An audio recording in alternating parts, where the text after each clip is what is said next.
Hey guys, so today we wanted to make a quick video about Telford. And for those who don't know about it, I wouldn't be surprised if there are many who haven't heard about it yet because it's been ridiculously undercovered, as you would say, by the media at this point. Like I said, it's been very covered. Yeah, it's covered up. Yeah, exactly. But we wanted to talk about it because, okay, it is, they're saying now at this point that it's probably the worst child abuse scandal in the history of Britain, with about 1,000 children who have been sexually abused, raped, even murdered over the past 40 years. So for 40 years this has been going on. You know, you had Rotherham, you had several others. I'll even put a list up here about how many have been occurring in the UK, not even just the UK, all across Europe. You've seen these terrible, just violent, brutal rapes and murders of girls. So how is this still happening? And why is there not far more outrage about it?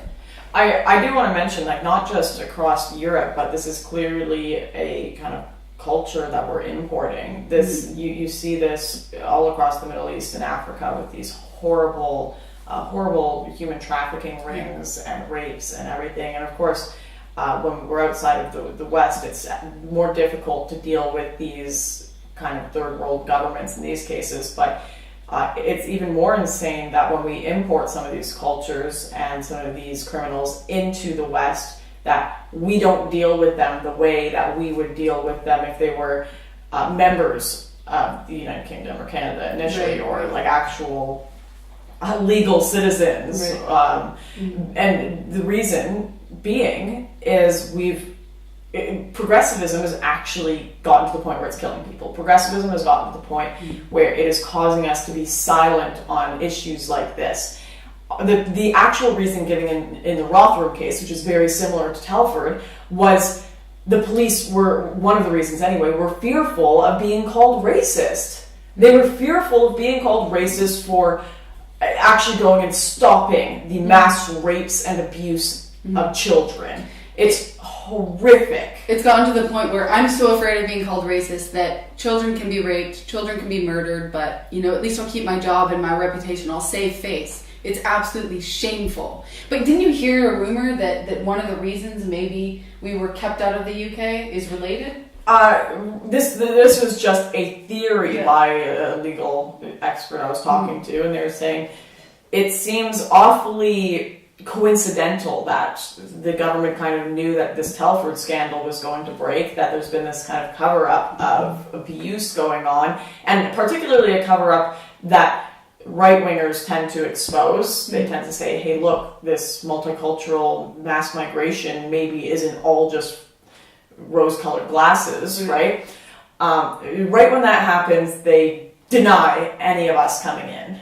And obviously this is something close to our heart. We've both talked about Rotherham before. We both have really gone after this. I mean, we both have done videos with Tommy Robinson before where he is very serious. He runs up to these people in courtrooms and is like, "Oi, you've been abusing kids," right? And he like goes after it. So it's just kind of coincidental, this guy was saying to me, that it happened at the same time. And I mean, it could be totally inaccurate, but it wouldn't surprise me either, because the mainstream media have been just as complicit in not talking about this. They don't even mention Telford or Rotherham until the last minute possible, whereas we'll hear about Me Too all day, we'll hear about Black Lives Matter, whatever it may be. These movements will be bolstered up all day.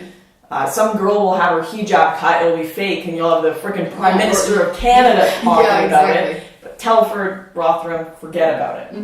And even if that's just a theory, the fact that you haven't had a ton of mainstream media coverage makes me think, even if there is a validity to that what we should do then is turn around and make the scream is so loud about this, make so much noise, so many people post about this, make every single person who's not even aware of politics or anything that's going on aware of this, so that we can make sure that something like this will never be happening again. And if it does, then these people will be held everyone loses their jobs, kicked out of the positions they're in because they're incompetent and need to be replaced by people who actually care and are actually going to see to problems like this and try and fix them and not ignore them and sweep them under the rug. But what do you think about the Me Too movement and the Time's Up movement, which do have validity to them because they are protesting, actual, rape of women. But what do you think about these movements? In a time like this, it's crickets. Yeah. we need to get rid of it. This is something that was introduced by the progressive ideas, bolstered by the Me Too movement and by our governments. We have to get rid of this new sense of fake justice, which is innocent until proven white or guilty until proven Muslim. You know, this bizarre idea that we have to focus on the crimes or the issues of certain groups more than others, because and you know, I will say for myself, yes, I do tend to talk about migrant crime a little more than I do other crime, but that's simply because I see it as a balancing act. I see the mainstream talking about this, whereas I would love it if I didn't even have to do this at all, and the mainstream just talked about it all honestly and mentioned it all. We talk about Telford as much as they do talking about Charlottesville, you know. The thing with Me Too is you've obviously got a lot of these women who, yes, I believe there are rapes that have happened in Hollywood. Yes, I believe there has been abuse. But if you are going to run around and claim to be these spokespeople for all women, claim to be these such perfect figures of social justice, and you're crying about not getting a damn gold statue while there are girls being raped, like actually being raped and having lighter fluid poured on them and set on fire, I'm sorry, I don't mind addressing issues that are less important and issues that are more important, but if you don't do both, you look like an ass. You look like a disingenuous ass. Exactly. Because some of these crimes that have been committed, they are so horrific that I genuinely believe that some people reading it would be like, this is a prank. I'm being pranked. Like this one girl in Telford, who I think she was about 15, in 4 years she was pregnant 6 times, and they gave her abortions, and they she actually gave birth to I'm not sure how many children, but at least one. And then you also have the police, you know, people claiming that this was consensual because the girl said yes, but they're like way underage, 11, 15, and they're all on drugs. This is not consensual. This is pedophilia. This is rape. This is horrific abuse that needs to be spoken up about, not just, you know, the Harvey Weinsteins of the world. It needs to be everything, all or nothing. It's completely hypocritical. And as I said, once again, let me just read this really quick, because this is like the most horrific thing. Like the injustice here, I don't understand how it's allowed to fly. The ringleader of the Telford sex gang, his name's Mubarak Ali. He's set to be freed just 5 years into his 22-year prison sentence. How is it allowed? I hope he has a damn bad time.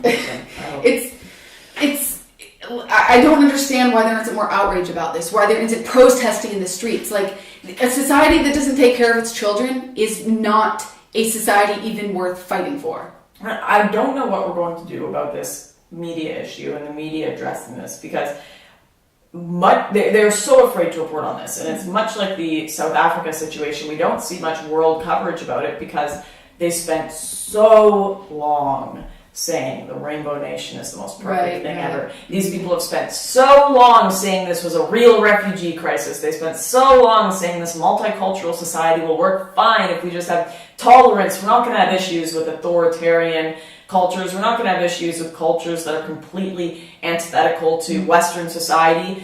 And so they'll look like asses if they come out and say, maybe this isn't all rose-colored glasses. Maybe we need to actually address the issues of multiculturalism. And this is clear that multiculturalism has been a failure. I don't hate people for being from a different culture than me. I don't hate them for being a different race. I don't care about any of that stuff. What I care about is that you have these communities forming within society that are willing to, for example, in Belgium, Molenbeek, hide the bombers because they're a part of their culture. Or with these rape gangs, they get hid for so long because they're people's family members and stuff, and they don't want them going to jail. It's a very in-group preference culture. Or the worst one, of course not worse, just as bad rather, as the rape gangs.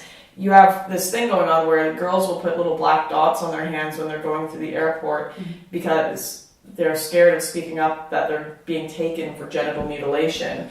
So the airport will kind of check to see if they put this, to see if they're being taken away and off to literally have their genitals mutilated. And these are girls from the UK, girls from even Canada and America. But what's scary about it is the fact that they have to do the dot on the hand, and they can't go to their local community, they can't go to their parents, they can't go to their neighbor, because there's communities that are so just completely different than Western society, that it's just the culture there. That's it's the thing. culture there. And having them coexist, it's only going to end with one side consuming the other and becoming completely dominant. You can't have them just without assimilation, like having them in and not even requiring that. It's going to end in disaster, absolute chaos. But once again, for everyone who cares about issues such as this, please make as much noise about Telford as you possibly can all over social media. And not just Telford, remind people that this is a trend and bring up all the other instances where this has occurred in the past, because it won't be difficult to find them. Just dozens upon dozens of cases. So thank you so much for watching, everyone. Thank you so much for joining me, Lauren. I appreciate it. We will see you in our next video.